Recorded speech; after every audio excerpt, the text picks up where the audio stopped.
Part 1. You will hear Kevin Brown asking for information about renting an apartment through an agency. First, you have some time to look at questions 1 to 5.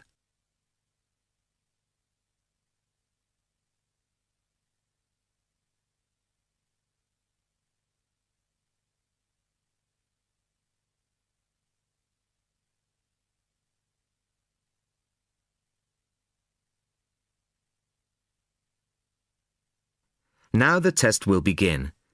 You should answer the questions as you listen, as you will not hear the recording a second time.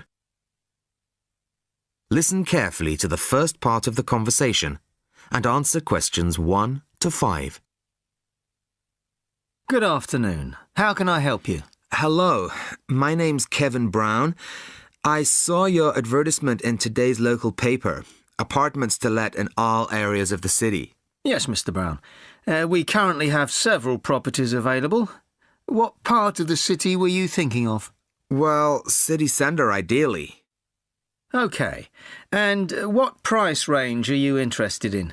I don't really know. What have you got? Well, prices start at £400 a month, going up to £1,000 a month. OK. And what's the difference? What does the price depend on? Well, the number of bedrooms mainly. Uh-huh. The cheaper apartments have 1 bedroom, while the most expensive have 3 or 4 bedrooms. OK. 2 bedrooms would be nice. So I'll say 2 bedrooms up to $600 a month. Mm-hmm. Do you have anything like that? Right, sir. We have... just give me a moment, please. Mm-hmm. We have 2 properties that might interest you. One is in North Street. It's a very nice apartment, but it's £750 a month. But that includes a private parking space. $750. That's a bit higher than I'd like to go, really. Do you have anything less expensive? Yes. We have another one at £625 a month. $625? Mm-hmm. All right, that sounds interesting.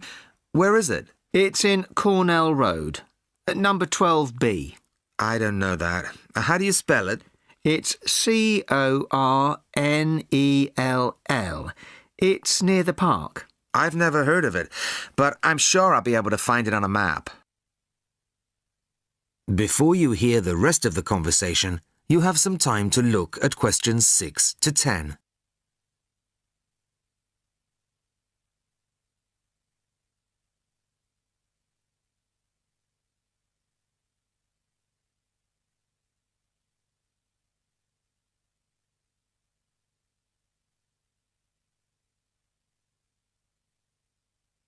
Now listen and answer questions 6 to 10.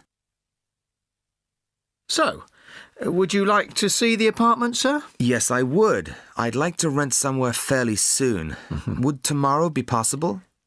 Sorry, I'm afraid nobody is available all day tomorrow. It's quite a busy time of year for us. I see. But if you're free later today, you could see it at 5:15. Sure, no problem. I could manage that. OK. So that'll be 5:15 with my colleague Jason. He'll meet you at the apartment. That's fine. And one more thing. What do I need to provide to rent an apartment with you? What documents, that kind of thing? Yes, of course. Do you have a job? Yes, I work in a travel agency. Well, a reference letter from your employer, saying you work for them, and a deposit, which is 1 month's rent plus a fee of £60. What's that for? It's an administration fee to cover the cost of preparing the contract. OK. And one last thing. When would this apartment be available? It's empty now, so you could move in as soon as the contract was signed. That's great. Thanks very much indeed. Bye. Goodbye, Mr. Brown.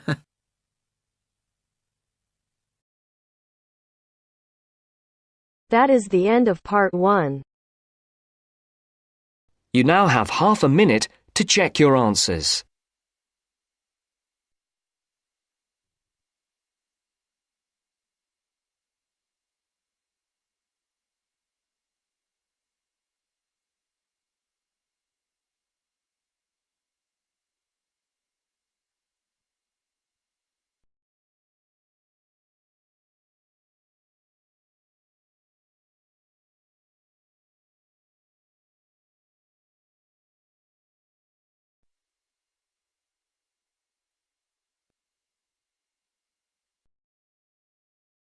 Now turns to Part 2.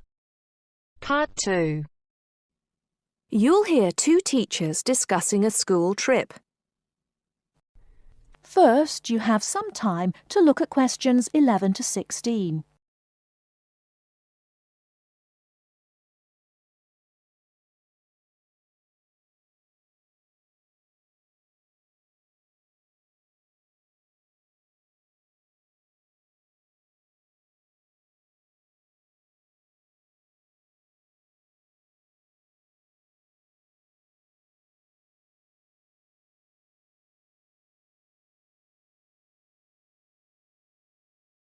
Now, listen carefully and answer questions 11 to 16.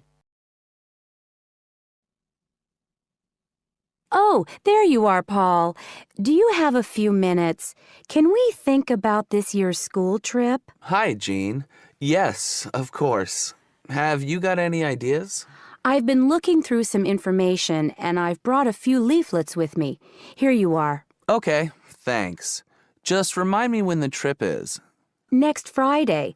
We'll be leaving at 9 and be back here at around 4, so we've probably got time to visit a couple of places. Let's see. What leaflet have you got there? Central Gardens. Looks like a nice place. It's open from 9 until 6, so we could go there anytime we wanted, really. What about there in the morning and then somewhere else in the afternoon? Farmers Market would be an option first as well, at least until they close at 1. Or we could try Grey Castle. That should be possible in the morning or in the afternoon. Oh, hang on. That's at the weekend. The last admission is at noon on weekdays. Greenhall says the same thing. Queen's Park opens at 8, so we could go there first. Or, according to these times, we could go there on the way back to school, because they don't close the gates until sunset during the week. Okay, that gives us a few options. We went to Queen's Park a couple of years ago, didn't we? I seem to remember that the pupils really enjoyed it. It'd be nice to go somewhere new as well. I've seen groups from other schools going around Grey Castle. So have I. But then again, maybe we should play it safe and go to Green Hall. At least we've got experience of taking classes round there. Farmers Market is popular with other schools, though, so it must be interesting. It'd be good to go somewhere where someone can show the pupils around, explain things to them. I've been on a tour around the castle, and they do a really good job. I think they have guides at the hall, too, don't they? It says here that they used to, but don't anymore. You can get shown round Central Gardens, though. I think we'd have to do any explaining if we took the pupils to the market or the park. That wouldn't be a problem, though. No, and at least those two would be free, wouldn't they? I think all the others charge, and we'd have to get the parents to pay some money. I'm sure they wouldn't mind paying if it was a small amount. Let me check the leaflets. There's a special price for large groups at Grey Castle. Oh, but you can get into Central Gardens for nothing. Right. Oh, I've just thought of something. We wouldn't need to book anything if we were going to Queen's Park, but what about the other places? Central Gardens say you need to let them know if there are more than 10 people in your group, which would include us. The same at Grey Castle. Farmers Market says you can just turn up, and so does Green Hall. Right. Well, I suggest we take the pupils to Grey Castle for a tour in the morning. How does that sound? Yes, sounds good. We should contact them to book it as soon as possible. In the afternoon, we can do something a bit more relaxed at the park, and we'll have to think about going to Green Hall another year. Shame Farmers Market isn't open, but we can't change the day. So that's a decision then. Now, let's think about what we're going to get the pupils to do. It's a school trip, after all, and we should give them some work to do. Before you hear the rest of the talk, you have some time to look at questions 17 to 20.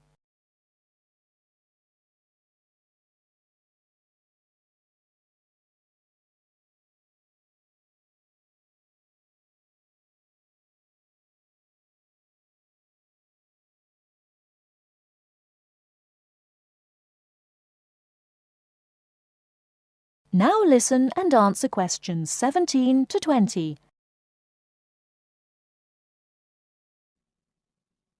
I think they should know something about the place before they go. That way they know what they're looking at, and they'll be able to write about it better when they get back. I'll put some information together to look at home and give them copies after the next lesson. Good idea. I'll write something for them to do as they're going round the place. We did a quiz last year, and that worked really well. I'll do the same kind of thing this time. Okay. Now, what about the travel arrangements? How are we getting there? What do you think? I remember one year Mrs. Jackson took her group by bus, and that was a complete nightmare. It's quite a long way, isn't it? We could hire a coach for the day, which is what we usually do, or there's the train. It's rush hour, though, isn't it? So it'll be really crowded. And it'll be more convenient for the rest of the day if we've got our own transport. Yes, we'll do that then. Anything else? Oh, we need to let the parents know what's happening. We could ask the office to call everyone. It would take too long with so many. I know when we send a letter home, there are always a few pupils who lose it, but not all the parents have email yet, so I don't think we have any choice, really. I'll write something and take it to the school office this afternoon. Right. I'll go and tell the pupils the good news.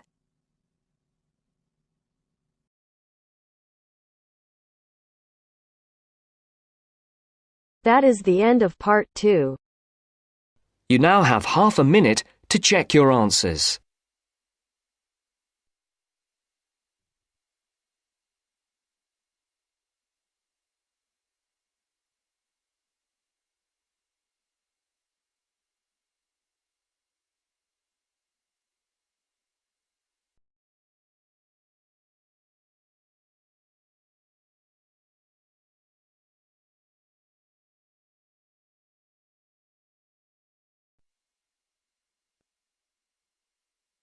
Now turns to part 3.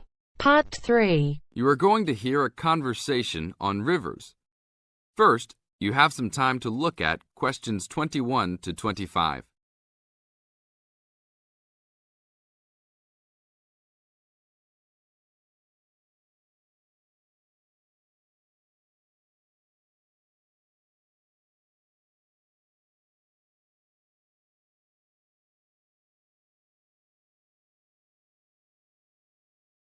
Now listen to the tape and answer the questions.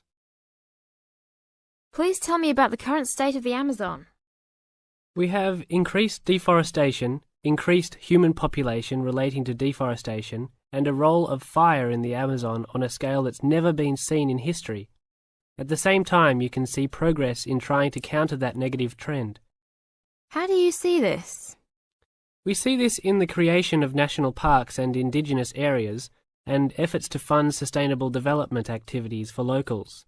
We see both good and the bad, and it's going to be a race to finish. I understand that you started the Minimum Critical Size of Ecosystems project. Could you tell me about it?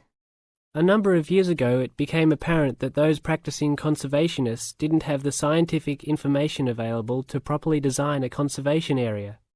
They didn't know how big it had to be, right?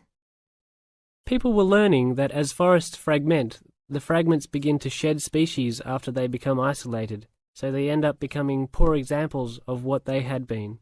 This relates to the size of the fragment. Do people still study this? Yes, there is a rich subfield of conservation biology that looks at the efforts of fragmentation. One of the consequences is a general policy response to set up protected areas that are fairly large, something on the order of 1,000 square kilometres.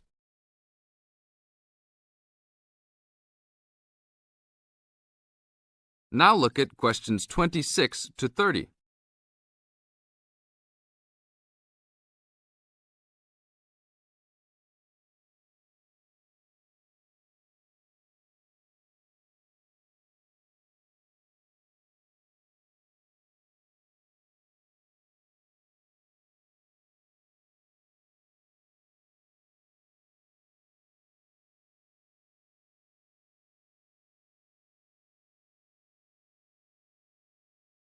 As the talk continues, answer questions 26 to 30.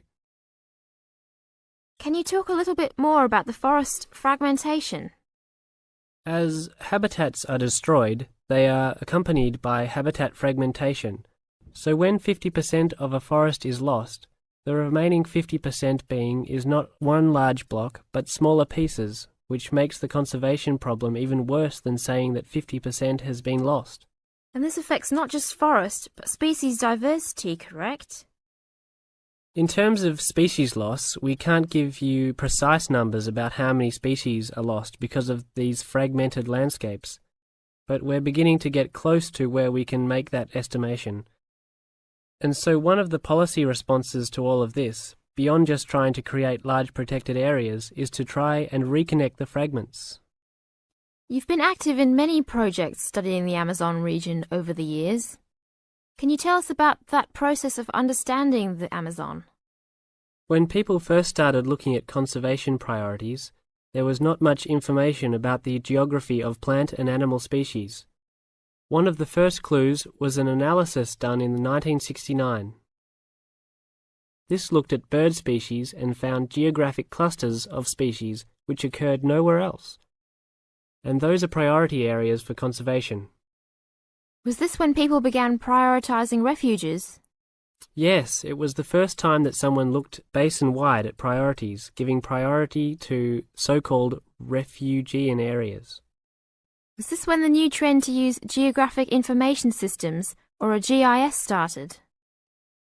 That was in 1990 after we worked out a whole set of biological and conservational priorities and produced a big map using GIS. What are some of the things that GIS does? Well, there are several advantages of using a geographic information system. First, you can continually update the system so that it's now a constantly changing picture. You can actually watch changes. Then you can include large amounts of data, including information about the vectors of development. Roads, railroads, pipelines, hydroelectric projects, etc. And finally, because it is accessible on the internet, it makes this information available to anyone who's interested. That is the end of part 3. You now have half a minute to check your answers.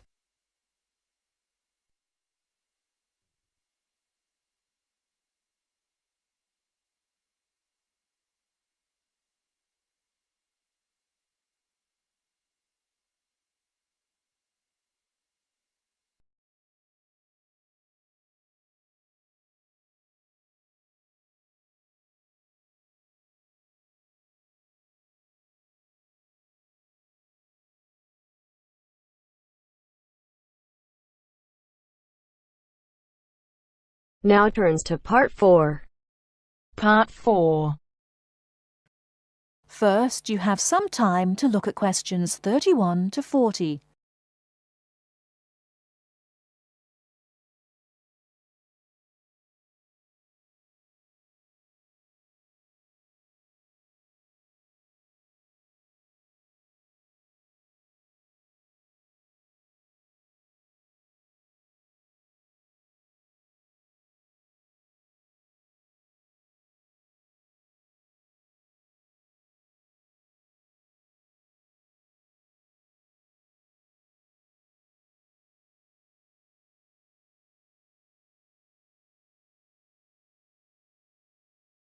Now listen carefully and answer questions 31 to 40. Today I'm going to talk about the city of Barcelona and its architecture. First, the city. Barcelona is a city of some 1.5 million people. It is a port situated on the northeast coast of Spain in the province of Catalonia. The people speak Catalan as their native language, but most are also fluent in Castilian Spanish and some speak English too. The city centre is surrounded by a ring road which encloses a grid with 2 major roads running diagonally across it. These are the Avenidas Diagonal and Meridiana. Probably the most famous street in Barcelona is La Rambla, which connects the Placa de Catalunya in the town centre to the statue of Columbus on the water's edge. All along the centre of this wide boulevard are stalls selling flowers and artistic works. Barcelona was founded by the Carthaginians from modern-day Tunisia in North Africa. It grew under the influence of the Roman Empire, later becoming the capital of Spain. Under strong government, it expanded its trade, exporting cloth to other Mediterranean ports and establishing itself as a financial centre. It went into decline after 1400, and in 1640 it was the centre of the Catalan Revolution against King Philip IV of Spain. Now it is considered by many to be the cultural centre of Spain, and the Olympic Games were held there in 1992. Now to the architecture. Throughout the city there are many fine buildings, churches, cathedrals, markets and squares, which date back to the 13th century.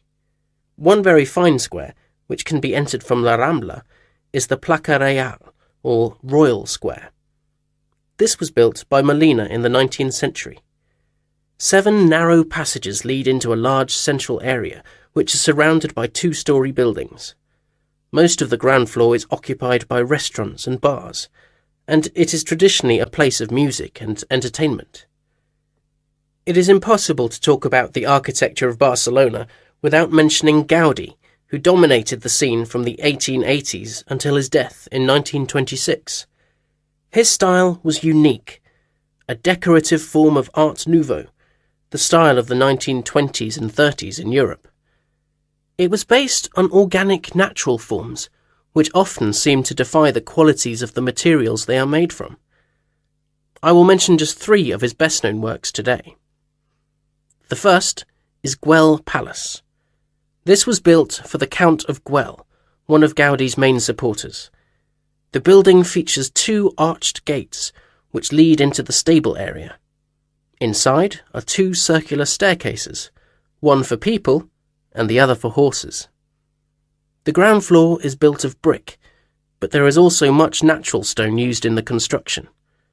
The roof is quite fantastic, with brightly coloured sculptures built around the chimneys and ventilation shafts. Another project commissioned by Güell is the park named after him. This was meant to be a garden city with 50 houses, but in fact only 2 were ever finished. The influence of nature is strong in the cave-like spaces and animal figures, and again, much use has been made of brilliantly coloured surfaces. But the greatest of Gaudí's works is still under construction, and it is not expected to be finished until 2041. He began work on this cathedral, known as La Sagrada Familia, Church of the Holy Family, in 1882, which means that it will have taken 159 years to complete. The finished building will have 18 towers, the highest being 170 metres high. The building will be 95 metres long by 60 metres wide, and it will hold 13,000 people, a truly impressive monument to Gaudí's great genius. And that's all we have time for today.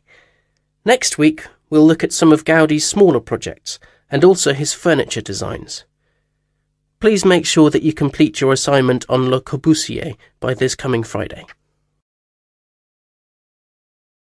That is the end of part 4.